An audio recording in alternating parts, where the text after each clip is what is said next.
mang trà cho bạn.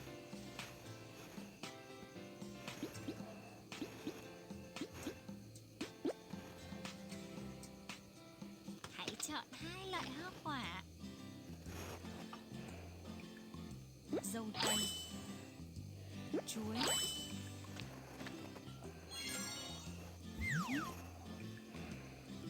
Hãy vặt dâu và cho vào bát.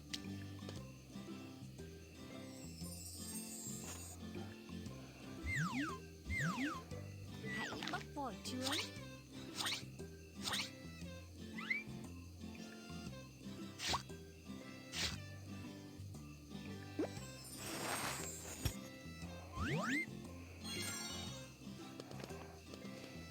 Nếu nhấn nút thì cốc sinh tố sẽ được làm xong ngay lập tức.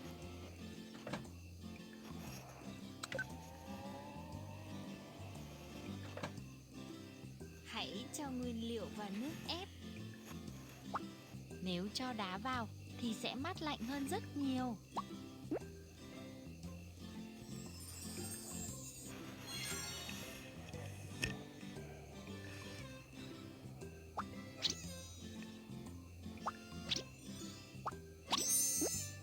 Wow, giỏi nhất! Thì con muốn uống.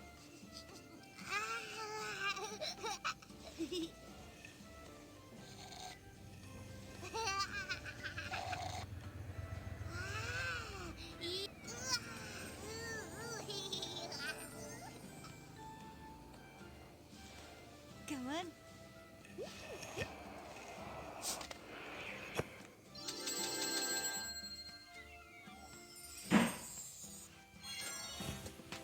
Xin mời vào. Thời tiết nóng bức quá. Tôi sẽ mang trà cho bạn.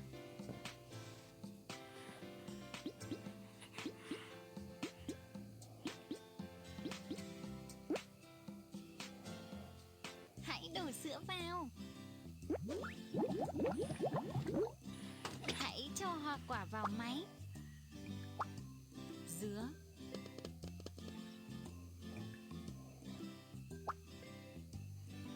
dưa hấu, dâu tây. Kéo tay cầm là xong.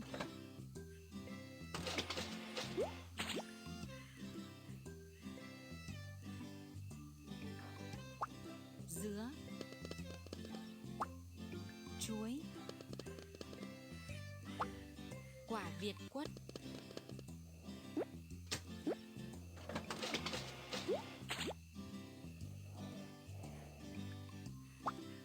dâu tây, kiwi,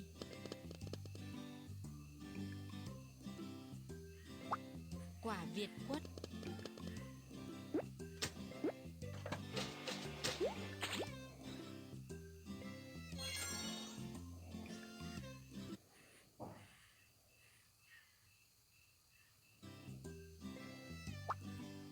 mứt dâu tây,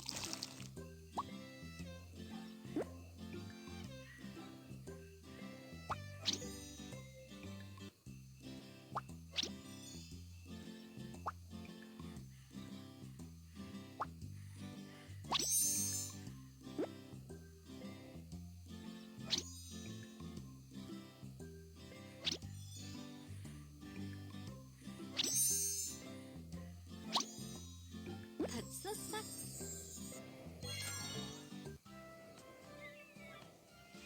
Thỏ con muốn ăn.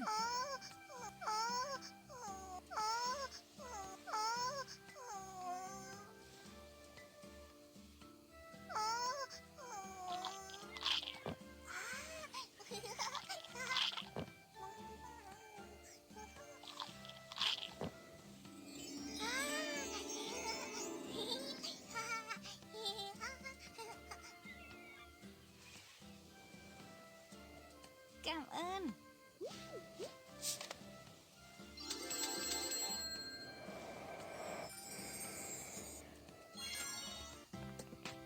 Xin mời vào.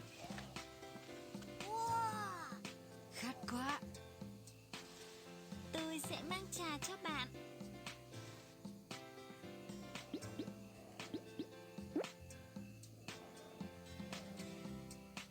Hãy lựa chọn vị kem mà bạn yêu thích.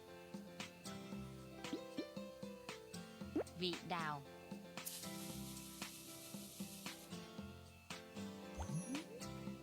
hãy đổ sữa vào.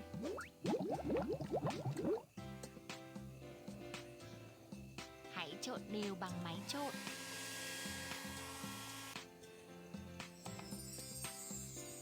Nếu cho kem trộn vào thì có thể làm được kem mềm. Hãy chọn vỏ ốc quế mà bạn ưa thích. Hãy quay chỗ tay cầm và làm đá bào thật ngon nào.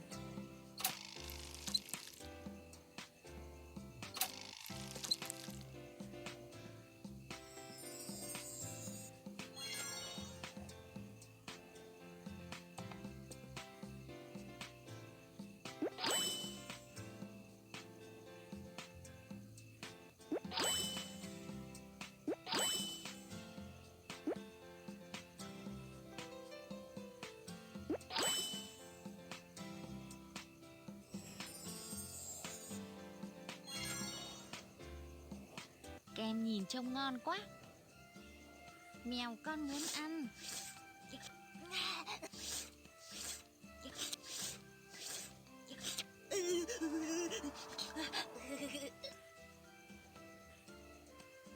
Không được ăn quá nhiều kem. Cảm ơn.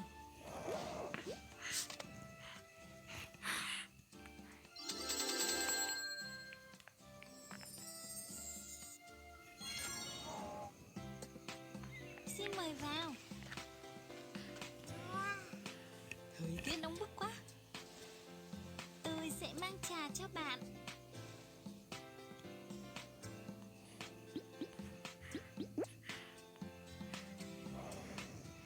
Hãy chọn loại đồ uống ưa thích. Sinh tố dưa hấu.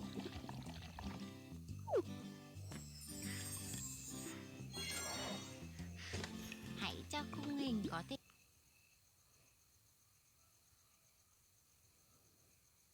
dễ dàng lật ngược. Hãy nhấn nút vào và làm đông đá.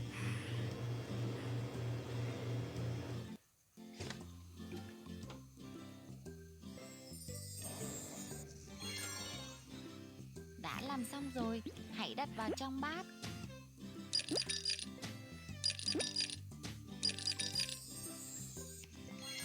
Hãy chọn một chiếc bát thật đẹp. Nếu đổ đá vào thì có thể làm được đá bào. Hãy quay chỗ tay cầm và làm đá bào thật ngon nào.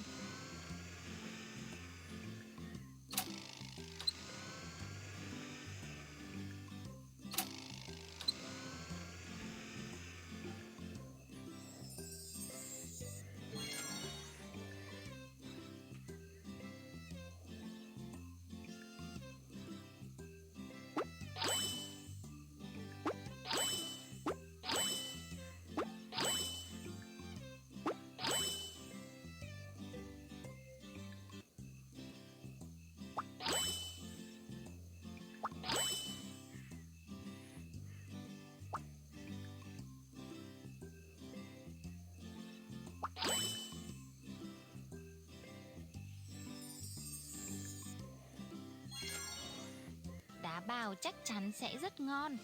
Khỉ con muốn ăn.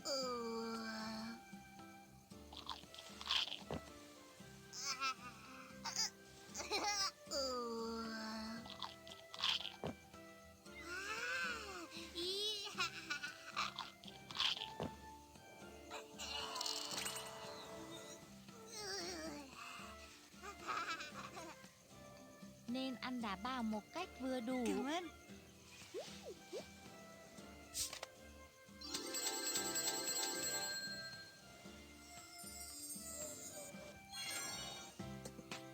Xin mời vào. Khát quá. Tôi sẽ mang trà cho bạn.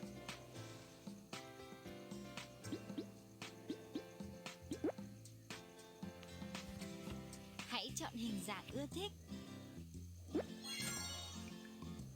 Nếu ấn nút thì sinh tố sẽ sinh ra đầy ắp.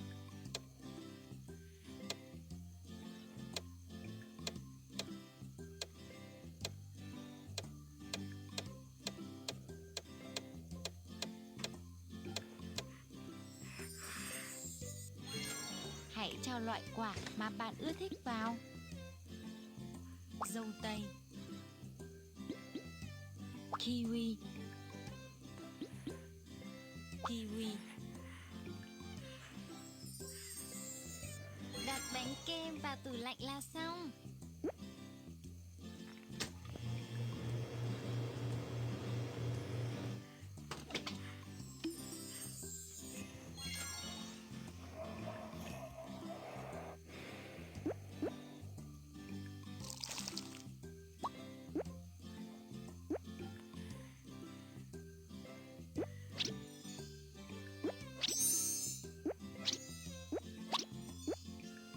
Wow, giỏi nhất. thỏ con muốn ăn.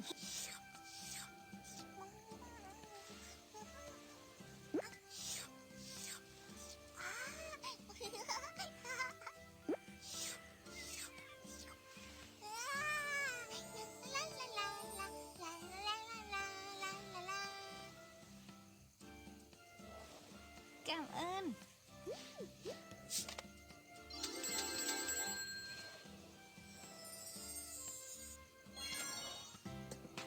Xin mời vào.